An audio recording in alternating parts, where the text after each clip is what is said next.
अब्दुल सत्तार, अपराध की दुनिया का बेताज बादशाह,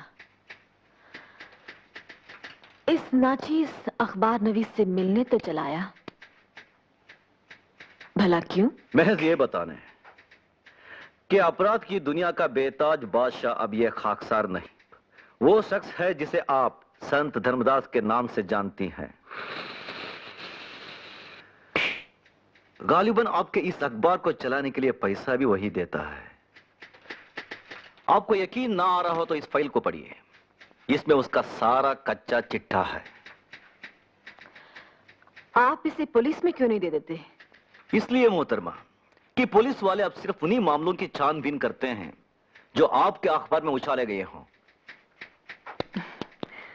अच्छा, ये आपसे किसने कह दिया? इंस्पेक्टर आशुतोष ने। मैं कागजात उन्हें दिखाकर ही आ रहा हूं। मेहरबानी करके आप इन्हें छाप दीजिए। हम आप जैसे स्मगलर और दलाल को एक शरीफ आदमी पर कीचड़ उछालने का मौका नहीं दे सकती। स्मगलर कौन नहीं है मोहतरमा? आपके मालिक पुरुषोत्तम तो ख्यालात तक बाहर चला रहे हैं, हिटलर के। और दलाली तो आज का सबसे ज्यादा पसंदीदा पेशा है। कोई जिस्मों की दलाली कर रहा है तो कोई जिन्सों की। लीडरान अपनी कौम को बेच खा रहे हैं और अखबार नवीस अपने कलम को। मगर हमने अपना कलम नहीं बेचा है। तो क्या आपने धर्मदास की दुकान जमाने और मेरी दुकान उखाड़ने के लिए ये सब मुफ्त में छाप दिया है? इंसान कोई भी काम तभी करता है जब उसे कुछ मिल रहा हो या मिल सकने की उम्मीद हो। माँ बाप तक बच्चे की परवरिश इस उम्मीद में करते हैं कि बुढ़ापे में वो उन्हें सहारा देगा।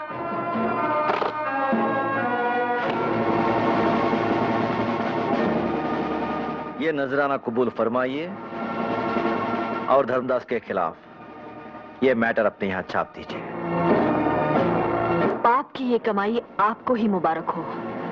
कागजात छोड़ जाइए और तशरीफ ले जाइए। अरे मैडम मैडम मैडम मैडम, एक तो शेर सुनती जाइए। जी धन्यवाद, हमें आपसे कोई शेर वेर नहीं। अरे शेर नहीं तो गधा सुन लीजिए अपने पुरुषोत्तम जी के स्वच्छ प्रशासन के बारे में। क्या है, सरकार भला होती क्यों ना उनकी पाक साफ, सीखे हुए तय करना अपने 100 खून माफ। रोको रोको। मैडम ऑटो आने तक एक तो और शेर सुन लीजिए। देखिए, न आपसे हमारा कोई वास्ता है न हमें आपसे कुछ सुनना है। अरे मैडम, हम दुश्मनी का ही सही कुछ तो वास्ता रखिए मैडम। क्या है, कता कीजिए ना ताल्लुक हमसे, कुछ नहीं है तो अदावत ही सही। घर में आपकी माँ बहन तो होंगी ना, जाकर उन्हीं सुनाइएगा ये शेर शायरी। ओ मैडम एक मिनट, आइंदा अगर ऐसी बात हमारे सामने बोली ना तो एक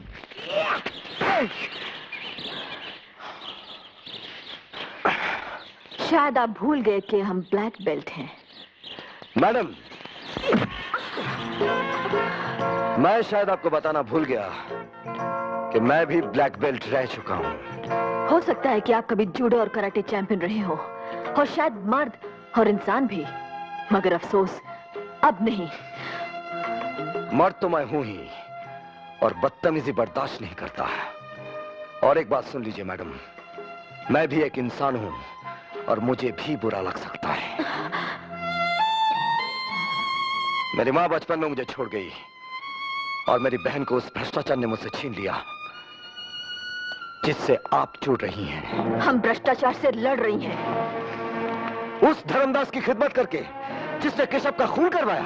अपने सत्तार मियां के सुर में सुर मिलाकर आप भी धर्मदास जी के खिलाफ झूठे इल्जाम लगा रहे हैं। झूठे इल्जाम? जी। देखिए, ये रिपोर्ट केशव ने पुलिस में दर्ज कराई थी।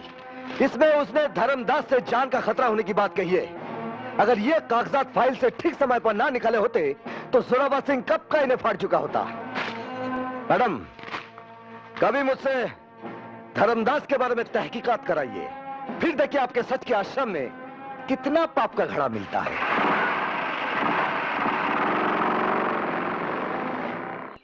यकीन मानो भवानी, अब मुझे तुम्हारे सिवा किसी और पर भरोसा रहा ही नहीं।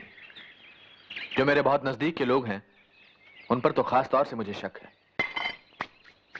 तुम निश्चिंत रहो, धर्मदास के आश्रम पर छापा डलवाने के लिए मैं वैसा इंतजाम करवा दूंगा जैसा तुम चाहती हो। जी शुक्रिया। इधर भी वही, इन फॉर नथिंग। अरे साधु के यहाँ तो यही मिली, झबला, छोला, डन, कमंडल, चिमटा, लगौटा। इधर हमको किस चीज का तलाश है मेरे बाप? अपने आश्रम में लोग बाग मन का शांति तलाश करने आते हैं।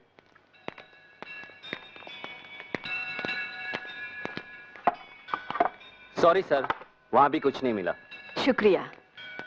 शुक्रिया इंस्पेक्टर आशुतोष दास, शुक्रिया ये साबित करने के लिए कि हम सही थी और आप गलत। मैडम, जो दिखता है वो है नहीं, और जो है वो दिखता नहीं।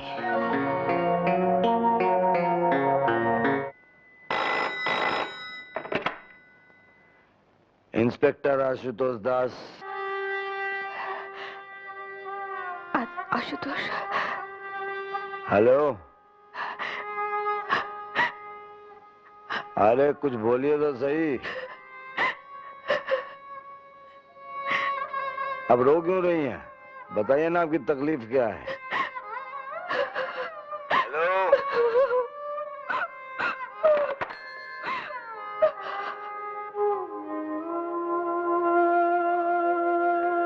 क्या हुआ? कौन था? एक औरत रो रही थी। ऐसा लगा जैसे मेरी दीदी रो रही है।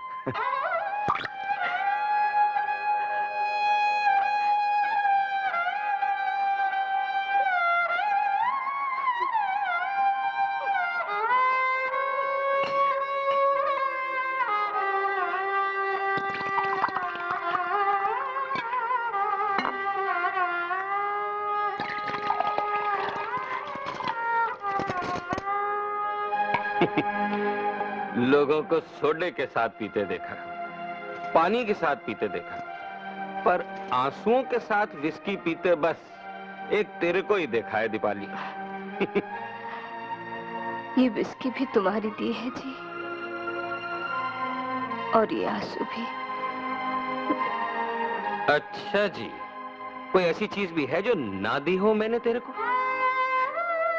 इज्जत नहीं दी, शादी का झूठा वादा करके पाप की दुनिया में ले आए। अरे पगली, मैंने तेरे से शादी भी कर लेनी है और इस पाप की दुनिया से निकालकर तेरे को स्विट्जरलैंड भी ले चलना है। बस थोड़ा सा पैसा और डलवा लूं वहां के बैंकों में पुरुषोत्तम जी से। मेरी समझ में नहीं आता कि तुम्हारी जैसी अक्लमंद लड़की उस शराबी कबाबी पुलिस इंस्पेक्टर की बातों में आ कैसे गई। वो सत्तार का आदमी है और सत्तार की हमेशा ये कोशिश रही है कि भ्रष्टाचार विरोधी हमारी इस मजबूत जोड़ी को तोड़वा दे। लेकिन इंस्पेक्टर आशुतोष ने केशव की शिकायत के कागजात हमें दिखाए थे। वो जाली रहे होंगे। जाली? लगते तो नहीं थे। तो फिर उसने बेच खाए होंगे। लेकिन वो उन्हें बेचेगा क्यों? अगर उसने ना बेचे हो तो उन कागजात को मुझे ला कर दो, मैं उनके बिना पर एक्शन लूंगा।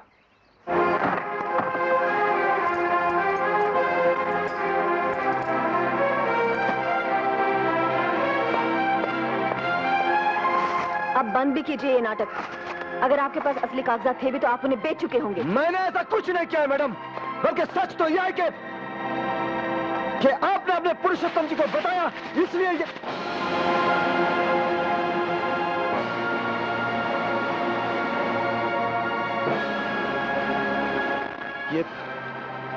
ये पैसे कहां से आए?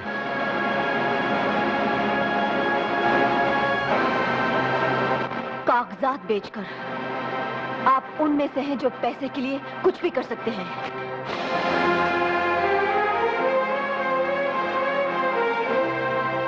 हाँ मैडम, मैं उनमें से हूं जिन्हें पैसे के लिए काम करना पड़ता है, लेकिन मैं उनमें से नहीं जिनके लिए पैसा हर काम कर देता है, जादू कर देता है, चमत्कार कर देता है, सब कुछ कर देता है। साधु को गुंडे का दर्जा दिला देता है और गुंडे को साधु का। स्वामी जी, आपका तो दोनों बाजू में हूर पड़ी है आज। और दोनों ही इस लायक नहीं जो प्रभु के भोग में रखे जा सकें। जे बसे पिछली मर्तबा में भी प्रभु को बहुत निराशा हुई थी। अरे रौनक, तुम तो सेठ रौनक लाल बनने से पहले गाड़ी वाले दलाल कहलाते थे। करीब घर की लड़कियों को विदेशी गाड़ियों में खूब सैर कराते भरमाते थे। जाओ खुद जाकर ढूंढो कोई ऐसी जवान लड़की जो उन मामलों में बिल्कुल अनजान हो, समझे, जिसने कुछ देखा ही ना हो। स्वामी जी, आज का जमाना में ऐसी तो कोई अंधी ही होगी। अंधी? धर्मदास, बिल्कुल इसी तरह की चीज बड़े दिनों से मेरी निगाह में है। हाँ, संभाल के। नारियल पानी पियोगी? हाँ।